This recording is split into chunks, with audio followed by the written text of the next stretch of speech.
Okay, so in this video, I will be reviewing BOSS Linux, which is an acronym for Bharat Operating System Solutions, which was built by the Center of Advanced and Digital Computing here at Pune, or I think Chennai, but CDAC actually is from Pune originally. So this is going to be a long one, and I will put the timestamps in the description. So the before we actually delve into the areas of review, I want to give a pre-installation information, pre-installation talk. So the version of BOSS Linux I am reviewing is BOSS 8, codename UNNATI, and for those who are really interested, it means progress in Hindi. So you can get the official ISO on their website, and the file size is around 2.93 gigs, and you can always go ahead, burn it into a USB, make it a bootable, and install it, or you can always boot it live from the USB. Now I have physically installed it on my machine here. So whatever you want to do, you can always physically install it or run it live from the USB. The next thing that is really important is that BOSS Linux is based on Debian. So that is a piece of information you would want to know. So now let's quickly walk through the five main areas of review that I will be talking about. So the first will be the installation procedure. Second will be the first impression, which you already have on your screens right now, but more of that later. The third will be the customizations available here in BOSS Linux. The fourth will be the software bundle, and lastly we will talk about the development tools available here. So let's first talk about the installation procedure. So installation is pretty similar to Debian. The color scheme is different, but yeah, it's similar to Debian. But in comparison, it is more simple and more fast. So in my opinion, new user with little computer knowledge can install BOSS Linux. Now yes, if you are installing BOSS Linux as a primary OS on a machine, then it's easy. But if you are installing as a dual boot like I have done here, then you need actually some basic disk partitioning knowledge. But otherwise the installation is easy, it's not too much. And I think the reason for that is that Debian provides a lot of choices, which in this case, in BOSS's case, aren't available. For example, let's talk about the desktop environment. So Debian lets you choose n number. You want maybe GNOME, you want KDE, you want Cinnamon, you want XFC, you want any desktop environment, and you can install it on Debian. But here in BOSS, many things are decided. So for example, the desktop environment here is pre-decided. So that is the reason why I think Debian gets a bit complicated at times. But the lack of choices is one thing which makes BOSS installation easy. Now let's come to the second area of review, which is the first impression. So you already have the first impression by looking at your screen right now. Here we have a Cinnamon desktop, which is pretty much what you can only choose during the installation procedure. And in BOSS 7, which was codename I think Drishti, there was a GNOME desktop environment. However, from BOSS 8 onwards, they have introduced Cinnamon. So I think it's pretty intuitive for new users coming from Windows environment. The things here are pretty much similar to Windows, so that decision, I think, from my side is welcomed. Now let's take a look. Since I talked about new users coming, the shortcuts work pretty much similar to Windows. Your Windows E opens your file browser, and the taskbar below is the same. You have your time, you have your power, you have your networks, you have your users, sound, Bluetooth, all of that stuff. But there are a few things that came to my notice that I want to talk about. And before that, I would also like to tell you that the shortcuts for Linux users, for maybe other Linux users who have come to this distribution, so you alternate Control Alternate T opens your terminal.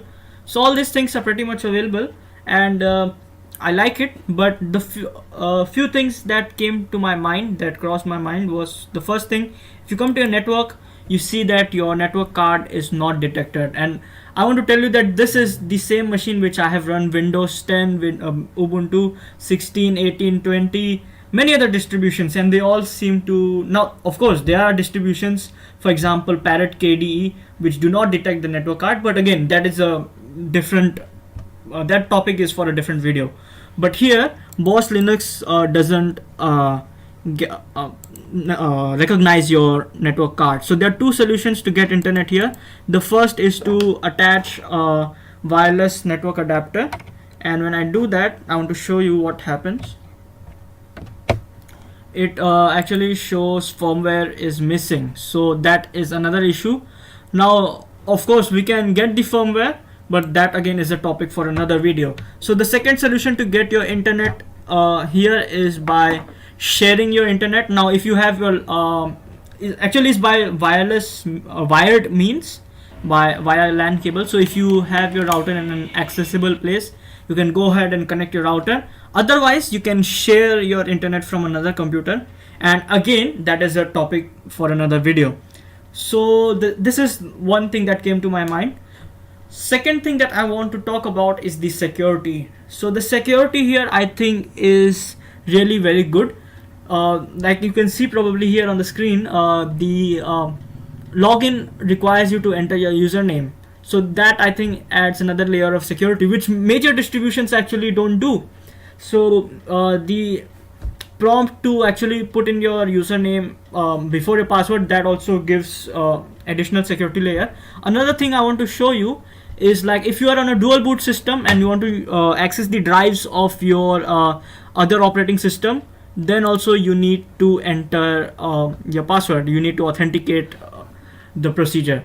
So this I think is a very good step. This is a very good thing here in Boss Linux. So security wise I think the security isn't compromised, and this is what usually new users are really concerned about, as in your security usually in Windows is compromised, but here it is not. So now that we have already talked about the first impression, let's talk about the customizations available. So the first thing is, the very first visual impression you get is the wallpaper, of course. So let's take a look at the wallpapers available. So there are only two official Boss Linux wallpaper. The first is what you already saw, and the second is this. And every other wallpaper that you see here available is all Debian. It's all official Debian, or I don't know it's official or unofficial, but it is Debian wallpapers. So we only have two options for Boss Linux. I'll go ahead with the first one because that is pretty decent in my opinion. Now let's go ahead to system settings and take a look at the customizations they give. So we already talked about the background. Let's talk about the effects available. So all these things are pretty much the same in Windows, but these effects style is something that is different that you would want to see.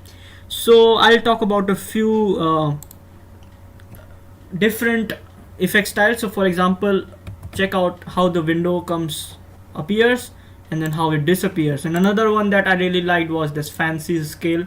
So it appears like this and disappears like this. So I'd go with the fly up down. You can always go ahead and check the others, but I'll go with this. And there are a lot of other customization settings for this effect in particular, but in my opinion I like it, so I'm not going to change any of these.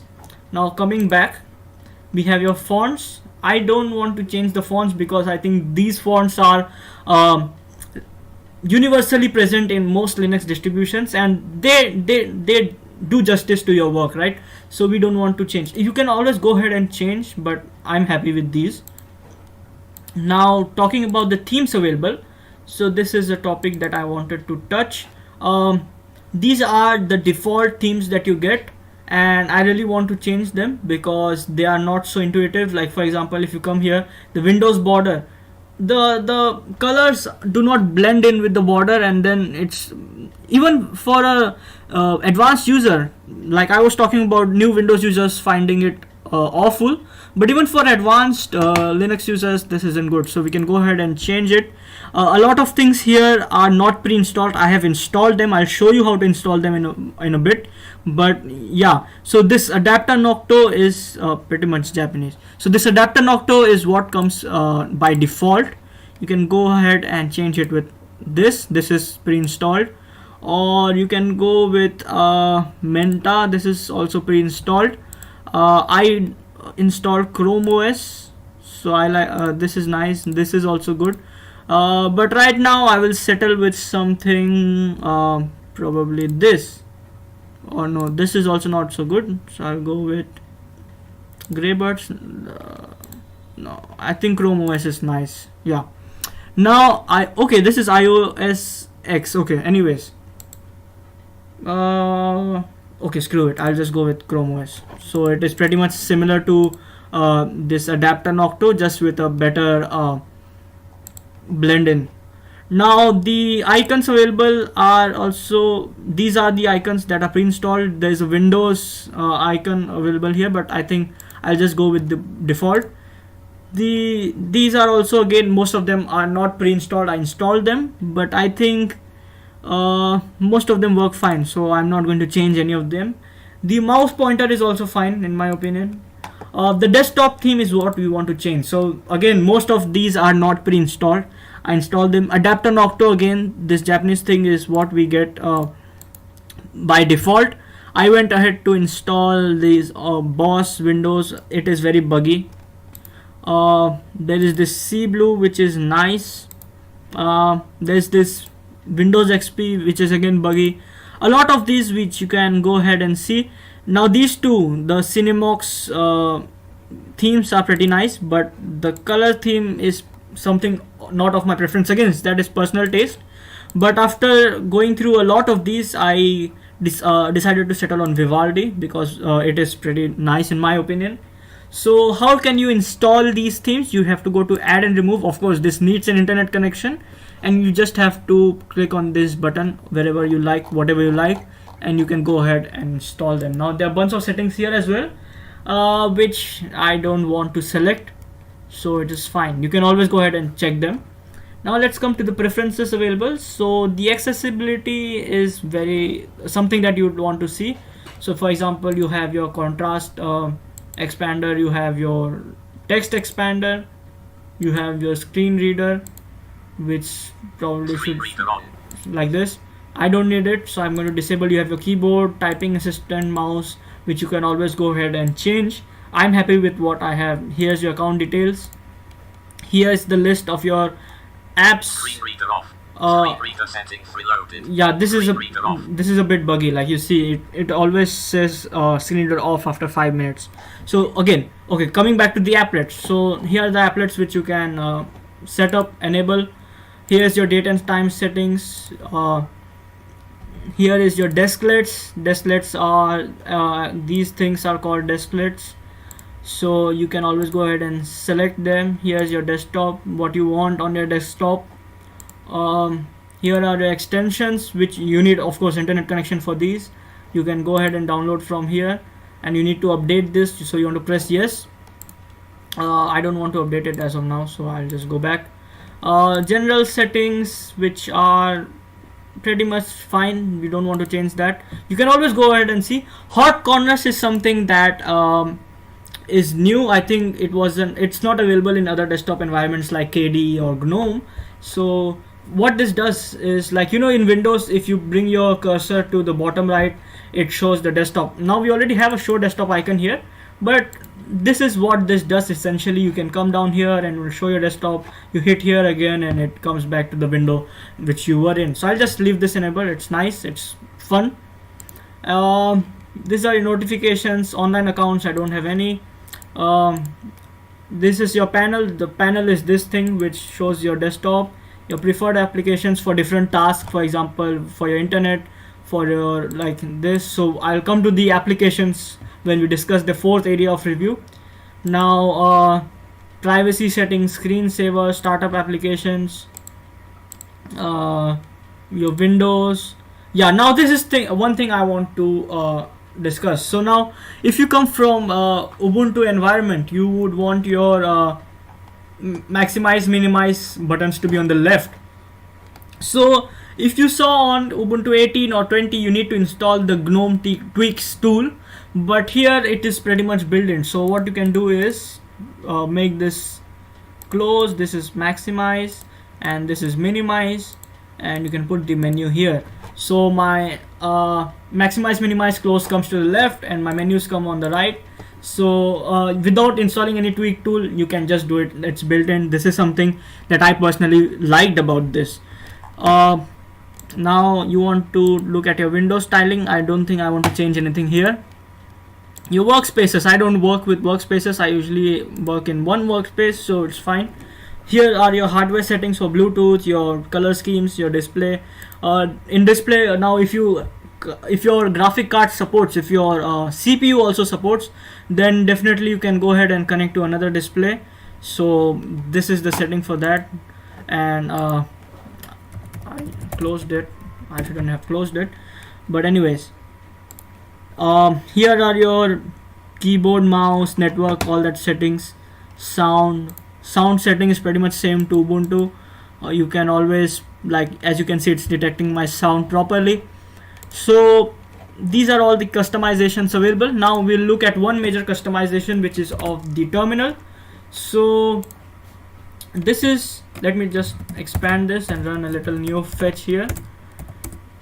So this is our screen fetch for Boss Linux, but this is not what you get out of the box. Let me run a tree. Here's just to show you my color scheme actually. So this is what you don't get out of the box. So let me run the new fetch and show you what you actually get out of the box. So you come to your preferences.